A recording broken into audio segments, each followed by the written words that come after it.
earliest years on the farm? Well, the earliest years, my father liked to come up on weekends and work, and his slogan was on Sunday, "To work is to worship," and we're going to go out and worship. And that might be picking up rocks from the fields and putting them on a stone boat and stuff like that. Because he didn't have any. I never saw him milk a cow, but he liked to do projects. And I remember he bulldozer. He bought a used bulldozer probably in 1946. It was a Cleatrack, and it was a piece of junk. And, okay. And he loved to get on the bulldozer and make a road and cut this out and push boulders and stuff. That was fun. But so basically, then he apparently sometime in his life he played tennis. So he had a friend from Barney Powers, was a guy who had gone to Harvard and was a journalist. And Barney Powers and they come up on weekends and we built a tennis court with this bulldozer. Mm-hmm. And I laughed. It wasn't level. The water ran off real good because it wasn't level. But we went over. We had a 1931 Chevy ton-and-a-half dump flatbed with a dump body. We went over to Newburgh, New York, where they had a brickyard and a clay pit. We dig the clay and throw it on the truck and bring it home and dump it and made a clay court of sorts. It was. We nobody knew how to play tennis, but we had tennis rackets, and we on the weekends the social thing was to go down and have the tennis game. It usually had ruts in the court would be about an inch deep. Oh yeah, but you played with each other? Oh yeah, we played with my dad and each other, and he'd have guests come over and they'd sit and drink. We still do today. It was really pretty podunk, but it was tennis. So I learned a little tennis back then. But what did he drink? He drank beer or bourbon, and he liked to drink mint juleps. By 12 years old, I could make a fine mint julep and make them frost and everything else. You crushed the ice? Yeah, we had a hand crusher. We would take. Actually, what we did to find the quickest way was to take a towel, put the ice cubes in the towel, and then take a hatchet and hit the side of the hatchet and brighten back. But I got so I could really make a mint julep with frosting. So now in Florida we have a party on Derby Day. Yeah. And I grow the mint in the yard, and I go over and I take all the stuff, and I'm making mint juleps down there. I went to the thrift store and bought a bunch of glasses so we don't put them in paper cups. So I'm still doing it. Ah.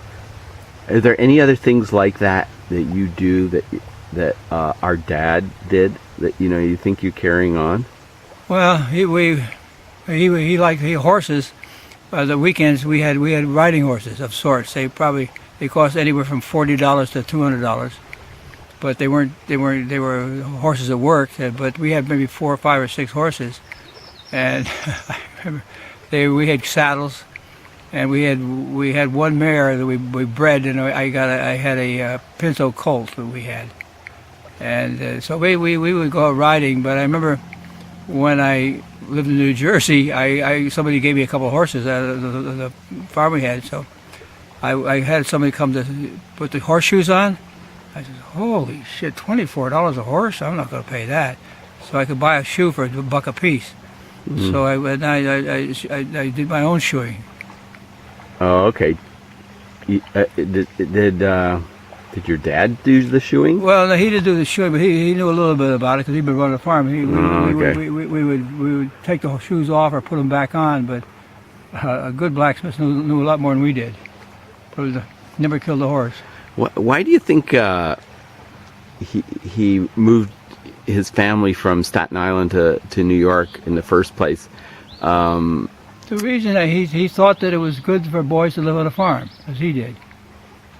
Not necessarily truth, but what you did in 1900 is not what you did in 1950.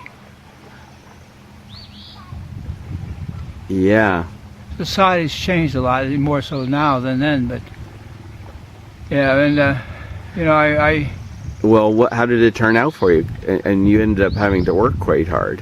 well, I remember hating to work, and I can remember his comments would be, "I don't want to do that." But Hal and I were the oldest, so we got to work. The other kids were too little, so we would have to take the responsibility. I remember saying, "I don't want to do that." He said, "Listen, I don't want to hear about what you don't want to do because you're going to spend most of your life doing something you don't want to do." And he said, "I can't do that. There's no such word as can't, and there's no such word as won't. So get going." And I remember the work is the worship. That was his. But he's different. And we Was he tough? In some ways, yes. As a kid, he'd holler at me. He'd get mad and yell because I was the oldest. What did he say? "Oh, you goddamn little bastard! You should be working that." I mean, he was really. You know, I mean, I'd cry and I'd be upset. Really, but I didn't like being forced to do it. But it was Hal and I would. We on Saturday morning, we'd have a place that we go hide out, so he couldn't find us to make us work. Yeah. And then I remember when I got older, there was a mile away where the post office was a church, and one of my buddies from the school, we found out that if I said I wanted to go to church on Sunday, I could get away from Sunday. I could do that. We ride our bikes down there, and then we take a trip, and we wouldn't come home for 4 hours. But Hal wouldn't do that. He didn't like. He said he'd rather work than go to church. So Really? it was a Presbyterian church. I remember that, and I had no. My mother was raised Catholic, but she didn't. I never saw her go to church in my life, and my father I never saw him go to church. But you used it to escape the work. To be honest with you, yeah, we did. Well, how big did the farm ever get? Like with all the you said We had 225 acres. in cattle. No, with cattle, I think as many as 35 or 40 milkers. And we had another 30 or 40 dry heifers and stuff, and then we had 4 or 5, 6 horses and some pigs. And So it was a major haymaking and grain making farm. Well, we did our own hay. We didn't do any grain on it. Well, we did some corn. We had a silo, so we put corn in a silo. But we didn't have a corn machine, so we have to cut it by hand and put it on a wagon. And I remember we raised sweet corn. And the hired help, we would have sweet corn. So in the season, we had burlap bags. We put 100 ears of corn in a burlap bag and load the back of the pickup truck and go down at 5 in the morning to the farmer's market, and you got $1 a bag, a penny an ear.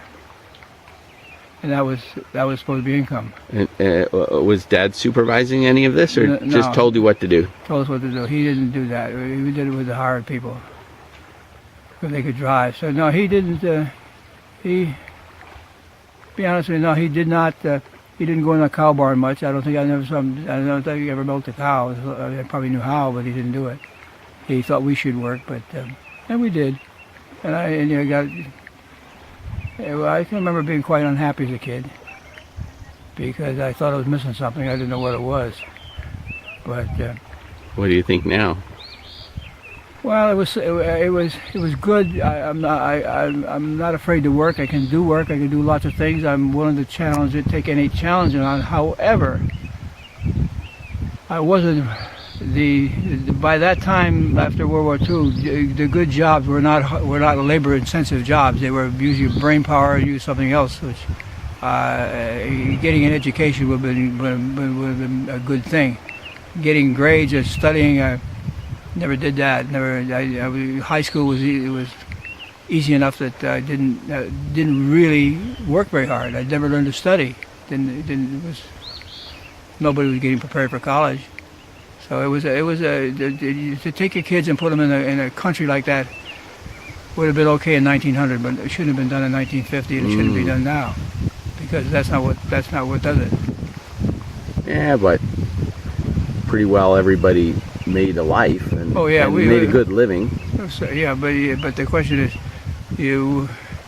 today it's much more difficult than it was, because when you go to school today, the ones that are making it are the ones that are getting a good education and can do this stuff. They learn something they learn something other than just hard work and showing up and being a good guy. Yeah. You learn something, and that's why the people we're going to get, where a lot of our students today still are not learning anything. They're majoring in something that's English or whatever. It's nice to know that, but you need more. Nobody's going to pay much for that.